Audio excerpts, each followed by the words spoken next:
Alright, so previously I made a video, my last video, on how much you should spend on a scope, and I wanted to do one today on guns, specifically your bolt action, hunting slash tactical kind of guns. And the first thing that I would mention, in a similar fashion to hunting scopes versus tactical scopes, the amount that you need to spend is going to be a lot lower when it comes to hunting rifles. Same thing goes for hunting scopes because they're just not as complicated. Basically, is the reason they're not as expensive to make, so you can get away with spending less. Now, what is the best entry level one? And I mean, like, about as cheap as you can spend. Mossberg Patriot. I've never actually owned one or shot one, but I hear a lot of good things about them. Savage Axis is very popular.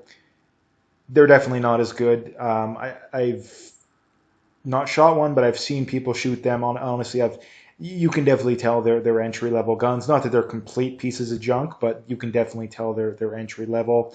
As far going up, I've heard good things about the Ruger American. They're definitely still on the entry level. Getting into the more mid-level stuff, the base model Tikkas are probably, if you're going to get something more expensive than the bare bones, in my opinion, it would be the entry level Tikkas, just the basic Tikka T3 Lite. They're getting a little expensive, $1,100 Canadian. I remember when they were like $850, $900. So prices have definitely gone up a little bit. But again, if you're gonna get something more, definitely go with the Tikkas. They're again, personally, they're just my favorite. There is some new ones coming out now, though. The reason I'm a fan of Tikkas is that they're very. I've owned one. I know people who own them. They're all very good.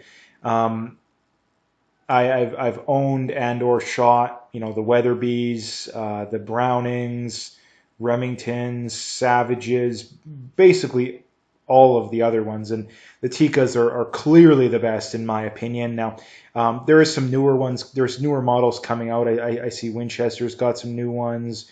I mean, every major brand is coming out with new ones at least every handful of years, right? But the Tikkas are going to be the best in my opinion. Now, the next question is, let's say I want to get something top of the line. This is something that may be a little bit controversial, but in my opinion, it makes no sense to spend anything more than roughly 2,000 Canadian. The higher end Tikkas, even the Seikos, but I have a lot more experience with the Tikkas, so I can speak from experience. Like, the higher end Tikkas are everything you really need. They're very accurate. Something like the special edition Tikka here, they have two or three that are in that 1,700 to 2,000 Canadian range. Those are the best ones in my opinion. You really don't need to spend anything more than that. Let's say you spend $5,000 on a custom build. Honestly, in my opinion, you are literally splitting hairs at that point. You're literally going to spend more than double the amount. So hunting rifles and scopes are a lot better in that if you want to get literally the best of the best, you probably need to spend like $4,000, right? Roughly, Canadian, give or take. Tactical, you're probably spending at least 10, right? At least probably around 10. If I'm ballparking it, right? So that is the beauty of getting a really good quality hunting guns, is that they're a lot less expensive. Now, the other question is tactical, right? Tactical, you also have to break it down into do I just buy a stock gun, or do I have a custom build, right? Or maybe I just buy a standard gun and I upgrade the chassis and the trigger. That's what I did, right? I bought just a basic Remington 700 heavy barrel. It was one of the more expensive ones, but I think it was regular 900 Canadian. I got it for like 750. This was 2 years ago now, almost 2 years ago, so prices probably would have came up a little bit. But the stock Remington triggers are junk, so I upgraded that to a Trigger Tech, and then I put it into just a basic MDT chassis. I've made videos about it, right?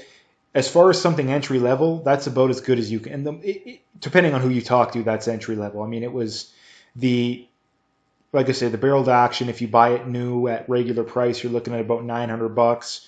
The trigger is about $250. The chassis is probably like $600 to $700 with buttstock and pistol grip and a magazine. So again, you're looking at, you know, all roughly $2,000 just for the gun. And that's something I think is fairly base, right? There's nothing special about it, right? I mean, it does have a custom trigger. I guess that's the only thing that would be super high end, right? But again, just a base chassis, base gun, and it prints. I mean, if I'm on, if I'm doing my job, it's a half MOA gun. I've shot it out to actually only 780 yards is the furthest I've shot it. Mainly because the only place I have that can shoot further I haven't had access to, and it does take a little bit of work to get everything set up and whatnot. But again, I've shot 2.5-inch groups at 600. I've shot 2-inch groups at 450, 500. I've shot down basically touching at 100. Like, no, again, that's the good side. I've had days where I go out and I shoot. I have trouble getting it on target if it's a windy day at 500-600 yards. I've had that as well.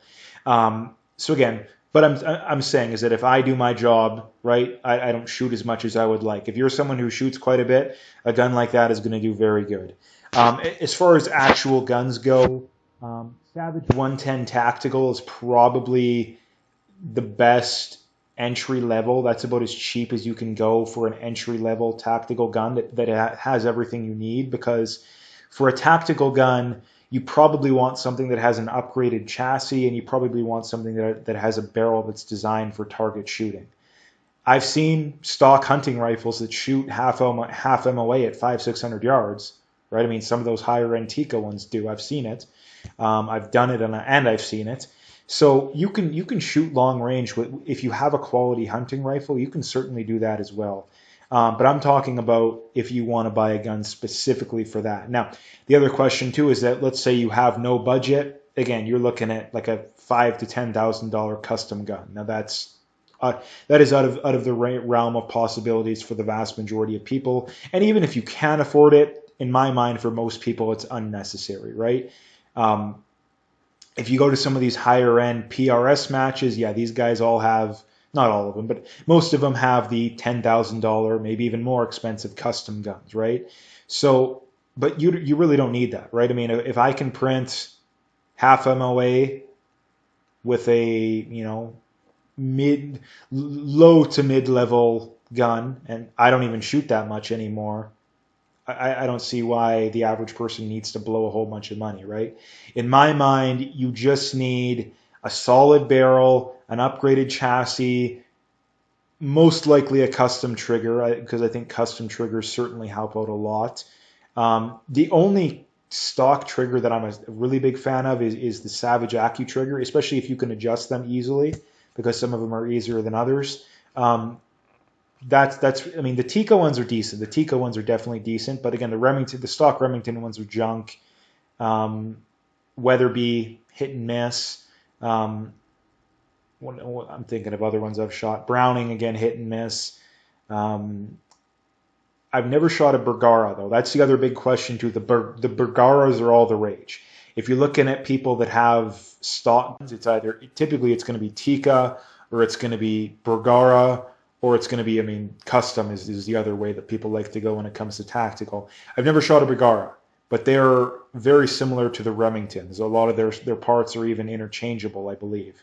So those are the other options. Bergaras are going to be a little bit more. Bergara has some super high-end stuff as well.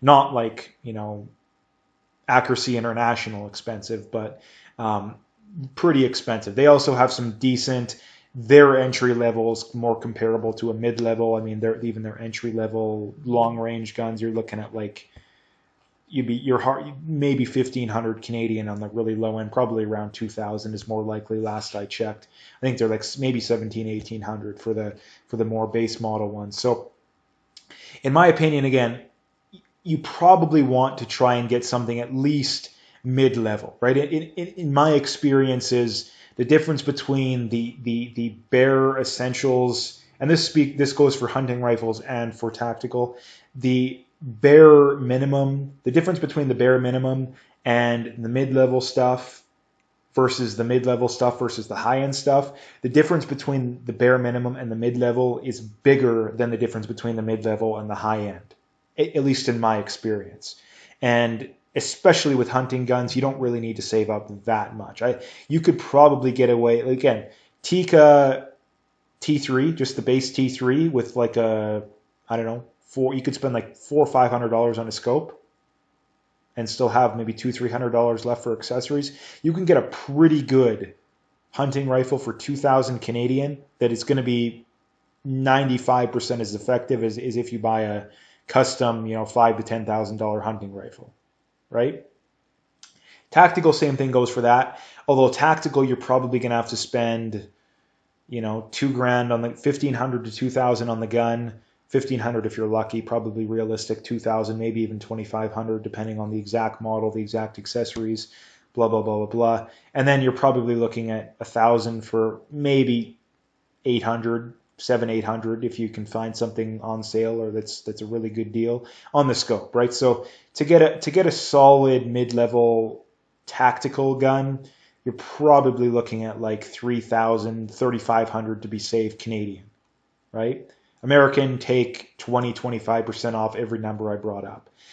So again, that's what you're looking at, right? And basically my take-home point is that you should probably try to spend and get a mid-level gun, right? Especially for tactical, right? Especially for tactical, because even the Savage 110 tactical is like $1,100 Canadian, like that, and that's, in my opinion, that's the bare essentials for a tactical gun, right? The bare essentials, and you're not going up that much if you add like $500 to that, right? You get a pretty decent little upgrade. The Savage 110 tactical, technically it does have a custom stock. I don't even know if I would call it a chassis, but it's definitely not as good as like an MDT one. You're going to get a little bit better trigger if you upgrade that. The Savage actions definitely aren't great either. That's why, and that's probably the big selling point of the Tikkas as well. Tikka has the best actions I've ever felt. Bergaras are actually decent too. I've never shot, like I said, I never shot a Bergara, but I have held several of them. I did pull the trigger just to test it out. Obviously, it was empty. They are decent, but it is different shooting a live gun versus an empty gun, right? So again, honestly, probably the best as far as tactical goes are the Tikkas, some of the higher end Tikkas. And if you really want to upgrade, you could get an upgraded chassis. Although I think some of the higher end one Tikkas already have some nice stocks. Or Bergara, those are probably the best if you're buying a stock gun that you don't want to upgrade. If you're going to buy something to upgrade, honestly, there's limitless possibilities, especially for the Americans. Canadians were a little more limited.